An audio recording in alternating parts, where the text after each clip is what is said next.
Imagine this, നിങ്ങളൊരു ജോലിക്ക് അപേക്ഷിക്കുകയാണ്. നിങ്ങൾക്കാണെങ്കിൽ നല്ല കഴിവുണ്ട്, നല്ല വിദ്യാഭ്യാസമുണ്ട്, നിങ്ങൾക്ക് ആ ജോലി കിട്ടും എന്നുള്ള നല്ല പ്രതീക്ഷയുമുണ്ട്. പക്ഷേ നിങ്ങൾ അപേക്ഷിക്കുന്ന എല്ലാ കമ്പനികളും നിങ്ങളെ റിജക്റ്റ് ചെയ്യാണ്.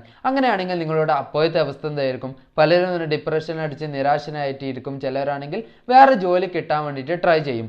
എന്നാൽ നാരായണമൂർത്തിയുടെ കഥ ഇതിലും അതിജീവനം നിറഞ്ഞതായിരുന്നു.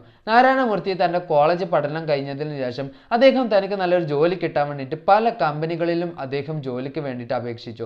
പക്ഷേ അവിടെ എല്ലാം അദ്ദേഹത്തിന് റിജക്ഷൻ ഏൽക്കുകയായിരുന്നു. അങ്ങനെ ഫൈനലി ഒരു കമ്പനിയിൽ അദ്ദേഹത്തിന് നല്ലൊരു ജോലി കിട്ടി. പക്ഷേ ആ ജോലിയാണെങ്കിൽ വളരെ ശമ്പളം കുറഞ്ഞതായിരുന്നു.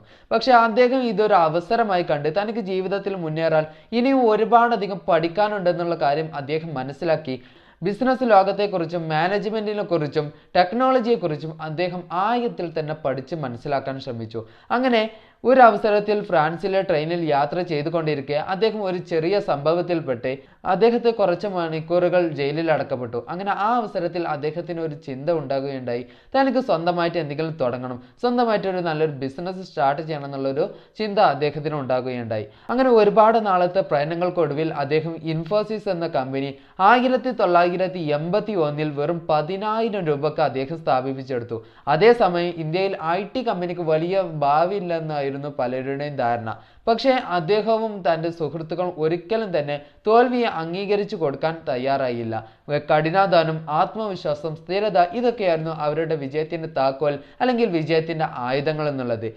ഒരു വ്യക്തിക്ക് നിർഭാഗ്യത്തെ വിജയമാക്കി മാറ്റാൻ ഇതൊക്കെ തന്നെയാണ് ആയുധങ്ങൾ എന്നുള്ളതാണ് നാരായണമൂർത്തിയുടെ ജീവിതം നമ്മെ പഠിപ്പിക്കുന്ന വലിയൊരു പാഠം. അപ്പോൾ നിങ്ങൾക്കും ജീവിതത്തിൽ ഇതുപോലെ ഒരുപാടധികം റിജക്ഷൻ ഏൽക്കേണ്ടി വന്നിട്ടുള്ള അവസ്ഥ ഉണ്ടായിട്ടുണ്ടോ? ഉണ്ടെങ്കിൽ അത് ഒരിക്കലും താഴെ കമൻറ്റിലൂടെ അറിയിക്കാൻ മറക്കരുത്. അതുപോലെ ഇതുപോലത്തെ നല്ല ഇൻസ്പയറിംഗ് ആയിട്ടുള്ള കണ്ടന്റ് കിട്ടാൻ വേണ്ടിയിട്ട് ജസ്റ്റ് ഒന്ന് ഫോളോ ചെയ്യാനും ലൈക്ക് ചെയ്യാനും മറന്നേക്കല്ലേ. അപ്പോൾ have A nice day. Thank you.